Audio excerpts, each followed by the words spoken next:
Hello friends, welcome to your own channel let's study with Richa. आज हम discuss करेंगे learning. यहाँ पे मैं लर्निंग की डेफिनेशन, लर्निंग के रिगार्डिंग जो जो आप अच्छे से लिख सकते हो उसके रिगार्डिंग कंटेंट प्रोवाइड करूँगी। और सेकंड थिंग ये है कि पीडीएफ के रिगार्डिंग आप लोगों की बहुत सी क्वेरीज रहती हैं, तो वीडियो के एंड तक आपको एक बहुत अच्छी न्यूज़ मिलेगी। So please keep watching the video and video को पूरा देखिएगा। और सेकेंड थिंग ये है कि कुछ चीज़ें ऐसी होती हैं कि जो मैं आपको एक्सप्लेन कर सकती हूँ अच्छे से, और आप अपनी क्रिएटिविटी से अपने क्वेश्चन पेपर में, अपने एग्ज़ाम में मार्क्स के अकॉर्डिंग चीज़ों को ऐड करोगे। ठीक है, हर चीज़ आपको रिटर्न में प्रोवाइड नहीं की जा सकती है, आप इस चीज़ की इंपॉर्टेंस को समझिए। वीडियोस इसीलिए एक्सप्लेन की जाती हैं ताकि आपको रिटर्न में कंटेंट सारा आप लर्न करके नहीं जा सकते हो, पूरा सिलेबस होता है। ठीक है, लेकिन समझी हुई चीज़ को आप अपनी क्रिएटिविटी से अकॉर्डिंग टू मार्क्स लिख सकते हो। तो प्लीज़ कंसेप्ट को अच्छे से समझा करो। ठीक है, और लैंग्वेज मेरी बाइलिंगुअल होती है, रीज़न कि कंटेंट आपको रिटर्न में मिल जाता है और आपको हिंदी में मैं समझा देती हूँ। समझाने का मतलब हिंदी में यही होता है कि आपके दिमाग में कॉन्सेप्ट को अच्छे से आप क्लियर कर लो। ओके, सो लाइक सब्सक्राइब जरूर कर दीजिएगा और नोटिफिकेशन बेल को प्रेस जरूर कर दीजिएगा, तभी आपको आने वाली वीडियो की नोटिफिकेशन मिल पाएगी। और की वॉचिंग कमेंट्स, आपके कमेंट्स मुझे बहुत मोटिवेट करते हैं। So let's start. Firstly we will write the definition. आप इनमें से कोई भी एक दो डेफिनेशंस लिख सकते हो जो आपको राइटर के नेम के साथ में अच्छे से याद रह सके। Okay, Gates says learning is modification of behaviour through experience and training. According to Crow and Crow, learning involves the acquisition of habit, knowledge, and attitude. According to Skinner, learning is acquisition and retention. According to Moon, to learn is to modify. According to Trevor, learning is process that results in the modification of behavior. And in short, learning is fundamental process of the life, engaging in much of our working hours, affecting all forms of behavior, skill, knowledge, attitude, personality, motivation, fear, etc. देखिए, ये सारी definitions मैंने जो 5 add की हैं, इनमें से आप कोई एक या दो अच्छे से उनके राइटर के साथ उनके साथ में याद कर लीजिएगा, बेटर रहेगा। बहुत अच्छे मार्क्स स्कोरिंग डेफिनेशंस रहती हैं। ठीक है, अब हम समझते हैं लर्निंग क्या होता है। देखिए, लर्निंग एक कॉन्टिन्यूस प्रोसेस होता है। ये बच्चे के जन्म से ही स्टार्ट हो जाता है और through out the end of the life ये चलता है, कंटिन्यू रहता है। अब लर्निंग हुई है ये कैसे पता चलता है? आपने एक बार देखा, आप कहते हैं मुझे याद हो गया, बट क्या वो सच में आपको याद हुआ? तो लर्निंग पता कैसे चलता है? आपके बिहेवियर में जो चेंज हुआ है, अच्छा या बुरा, ये अच्छा भी हो सकता है, बुरा भी हो सकता है, इट कैन बी पॉजिटिव और नेगेटिव बोथ। ओके, तो लर्निंग क्या है? लर्निंग एक प्रोसेस है जो कि आपके अंदर, आपके बिहेवियर में, आपके थिंकिंग में, आपके पावर्स में आपको चेंज करता है। किसी भी तरह से आपको एक चेंजेस लाता है आपके अंदर, चाहे वो पॉजिटिव है या नेगेटिव, ये आपके ऊपर डिपेंड करता है, आपके थिंकिंग प्रोसेस पे डिपेंड करता है कि आप अच्छी चीज़ों को लर्न करते हो या बुरी चीज़ों को। ओके, तो ये होता है लर्निंग। और लर्निंग हुई है कि नहीं कैसे पता चलता है? आपके बिहेवियर के चेंज से। सो meaning of learning, learning is acquisition of habit, कि आपकी वो चीज़ हैबिट बन जाती है, आपको उस चीज़ की नॉलेज हो जाती है। अब बच्चे को कुछ भी नहीं आता होता जब वो स्कूल जाता है, लेकिन जब वो चीज़ों को सीखता है, उनके बिहेवियर में चीज़ें लाई जाती है ना, कि पेंसिल कैसे पकड़नी है। अब उनको पेंसिल पकड़नी आई है कि नहीं कैसे पता चलेगा? जब वो अपने आप से पेंसिल को पकड़ कर लिखेंगे, उनके बिहेवियर से पता चल गया ना। तो आप सिचुएशंस के अकॉर्डिंग अपने आप को हैंडल करते हो, अपने आप को एडजस्ट करते हो, सिचुएशन में एडजस्ट करते हो अकॉर्डिंग टू द इन्वायरमेंट।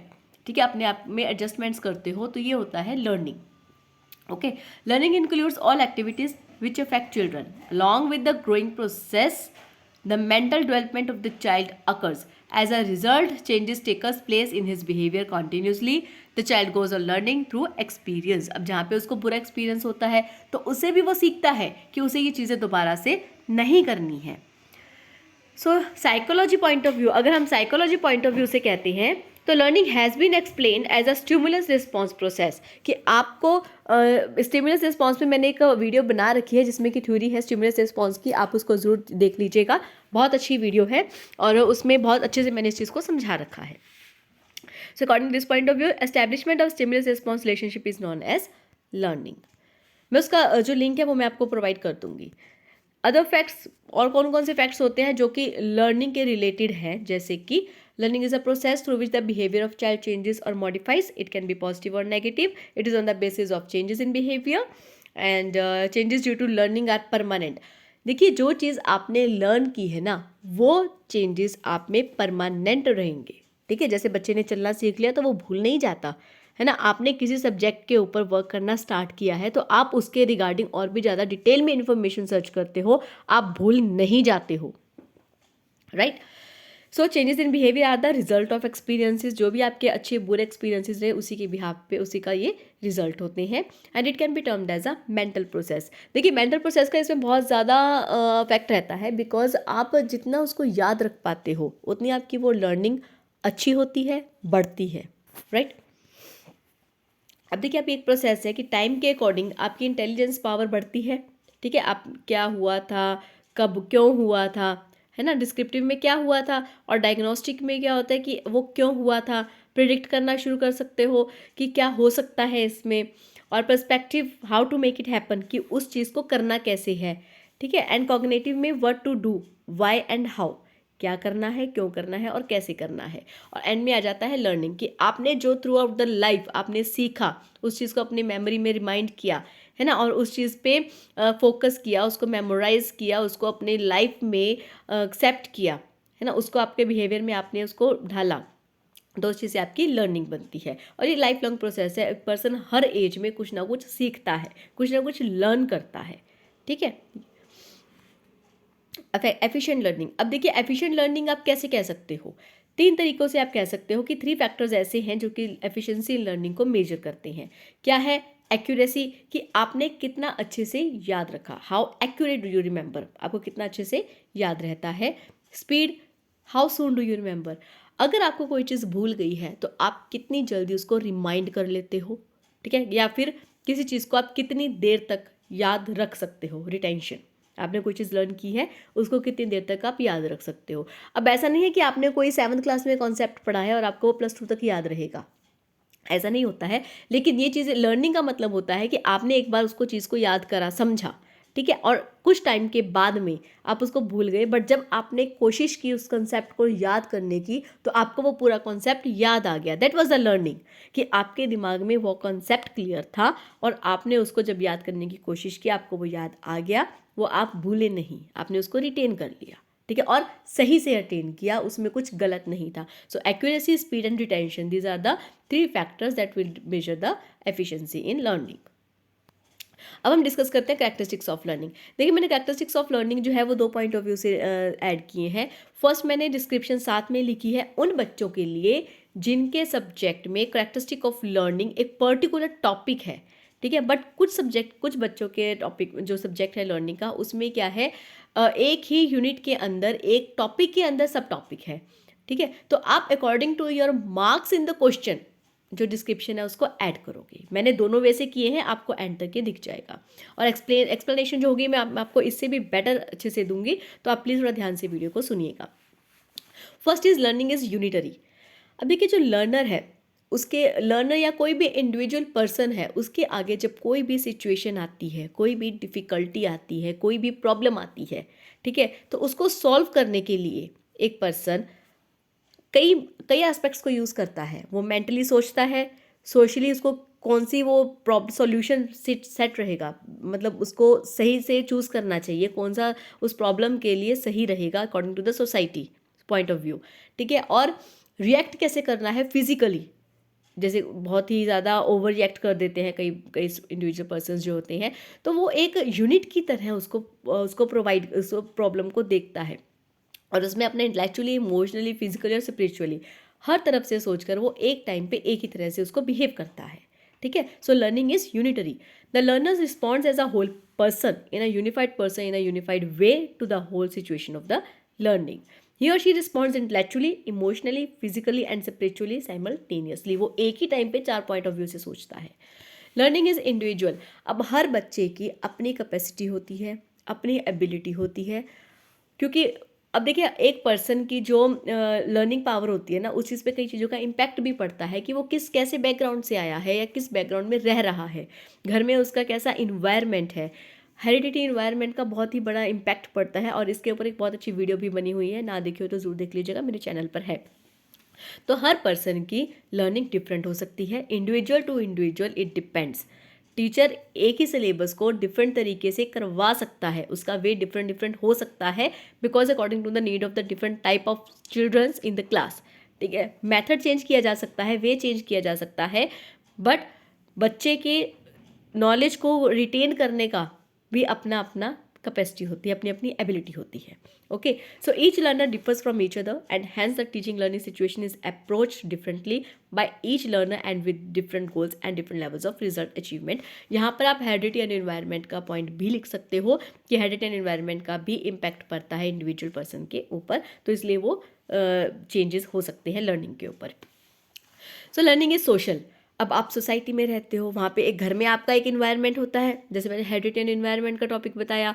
और सेकेंडली एक सोसाइटी का रहता है, जहाँ आप जैसे स्कूल में जाते हो, कॉलेज में जाते हो, अपने प्रोफेशन में जाते हो, वहाँ पे डिफरेंट डिफरेंट टाइप के डिफरेंट डिफरेंट काइंड्स के कल्चर को मानने वाले लोग होते हैं. तो आप उन सब चीज़ों को देखते हो और उनका कुछ ना कुछ इम्पैक्ट आपके ऊपर ज़रूर पड़ता है. तो लर्निंग इज सोशल.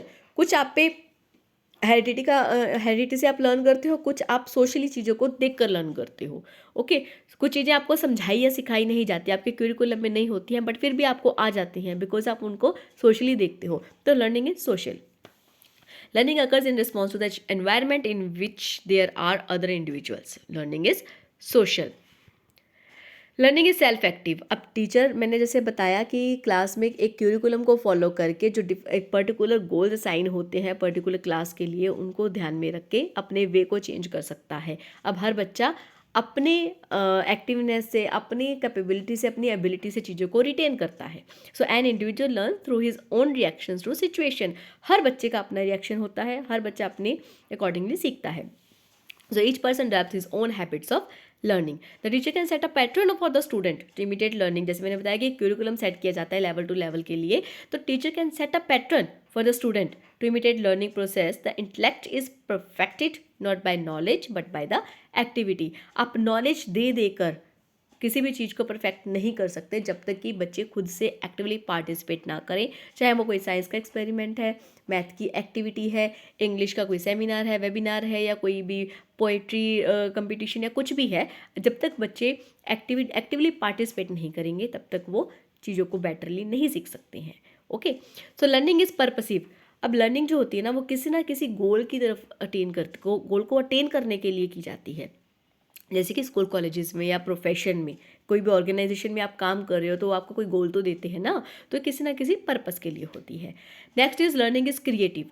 अब ह्यूमन लर्निंग जो होती है ना, वो दो तरीके से होती है, सिलेक्टिव एंड क्रिएटिव. कि आपने एक चीज़ सेट करी है, वो तो आपको फॉलो करनी ही करनी है, बट बच्चे अपने क्रिएटिविटी से, जो कि गॉड गिफ्टेड होती है, कोई स्केचिंग बहुत अच्छी करता है तो वो प्रेजेंट ड्राइंग की फॉर्म में प्रेजेंट कर देता है, कोई पीपीटीज फॉर्म में प्रेजेंट कर देता है, कोई वर्बली इतना अच्छा बोलते हैं, ऐसा जैसे आप पोइट्स कह सकते हो, अपने वर्ड्स में उसको एक्सप्लेन कर देते हैं. तो एक सिलेक्टिव होती है और एक क्रिएटिविटी से होती है. So teaching involves a minds activity on the part of the learner. Learner centred approach आजकल स्कूलों में की जाती है कि लर्नर को ध्यान में रखकर एक्टिविटीज़ को चूज़ किया जाता है अकॉर्डिंग टू द क्यूरिकुलम, कि इस टॉपिक को बेटरली एक्सप्लेन करने के लिए इस टाइप की एक्टिविटी सही रहेगी जो कि हर क्लास का बच्चा कर सकता है. मतलब लर्नर को ध्यान में रख के की जाती है. गाइडेंस जो होती है वो टीचर करता है, बट एक्टिविटी सिलेक्शन जो होता है वो लर्नर को ध्यान में रख के किया जाता है. सो लर्निंग इज़ क्रिएटिव, ताकि सब बच्चे डिफरेंट तरीके से चीज़ों को कर सकें, करके सीख सकें. So learning has a power to vary her responses to the demands of the situation and to change responses at will and thus create a new forms of response. So learning is transferable. आप जो एक situation में चीज़ आप सीखते हो, ज़रूरी नहीं है कि वो उसी में यूज़ होगी, वो किसी दूसरी प्रॉब्लम में किसी दूसरे वे से उसी नॉलेज को आप यूज़ कर सकते हो, तो आप लर्निंग को ट्रांसफ़र करते हो. Okay, so transfers refers to the application of knowledge, skill gained in one context to affect another situation. एक सिचुएशन में आपने जो एक्सपीरियंस लिया, अच्छा या बुरा, कि ऐसा कर लेते तो ज़्यादा अच्छे से हमारी प्रॉब्लम सॉल्व हो जाती, तो वो आप उसको दूसरी सिचुएशन में यूज़ करते हो according to the need of the time और चेंज. अब ये है in short characteristics of learning. अब ये पॉइंट्स उन बच्चों के लिए है जिनके ये सब टॉपिक में आ जाता है कि learning, nature and characteristic of learning. तो उसमें आप लर्निंग को एक्सप्लेन करेंगे अपने वर्ड्स में, डेफिनेशन ऐड करेंगे और उसके कैरेक्टरिस्टिक्स को लिख देंगे और आखिर में कंक्लूजन निकाल देंगे. उनके लिए ये कैरेक्टरिस्टिक्स ऑफ लर्निंग बेस्ट रहेंगे लिखने के लिए. Like learning is a change in behavior, learning is a continuous lifelong process, learning is a universal process, learning is purposive and goal directed, learning involves reconstruction of experiences, learning is a product of activity and environment, learning is transferable from one situation to another, Learning helps in attainment of teaching learning objectives. Learning helps in the proper growth and development. Learning helps in balanced development of the personality. Learning helps in proper adjustment. Learning helps in the realization of goals of life. And learning does not necessarily imply improvement. ये एक बहुत अच्छा point है कि learning improvement के लिए ही नहीं होती, ठीक है। लर्निंग न्यू चीज़ों को सीखने के लिए होती है, बिहेवियर में चेंजेस के लिए होती है, इम्प्रूवमेंट के लिए भी हो सकती है, बट नॉट नेसेसरली कि इम्प्रूवमेंट करनी है तो लर्निंग ज़रूरी है, that is not the point. Okay, so this was my session. हाँ जी, एक आपका PDF के रिगार्डिंग क्वेरी थी, जो PDF के जो इस टॉपिक के हैं वो कोशिश करूँगी 2-3 घंटे में आपको PDF इसी वीडियो के डिस्क्रिप्शन में ऐड कर दूँ, या फिर जब लर्निंग के सारे टॉपिक्स कवर हो जाएंगे उनकी एक कंबाइंड वीडियो आपको जो PDF फॉर्म में आपको प्रोवाइड कर दूँ। वो मैं कोशिश कर रही हूँ जितनी जल्द से जल्द वो प्रॉब्लम सॉल्व हो जाएगी, आपको नोट्स मिल जाएंगे। Thanks for watching, keep sharing my channel and thank you for motivating me with your comments, and please subscribe it and press the notification bell and like the video. Thank you so much.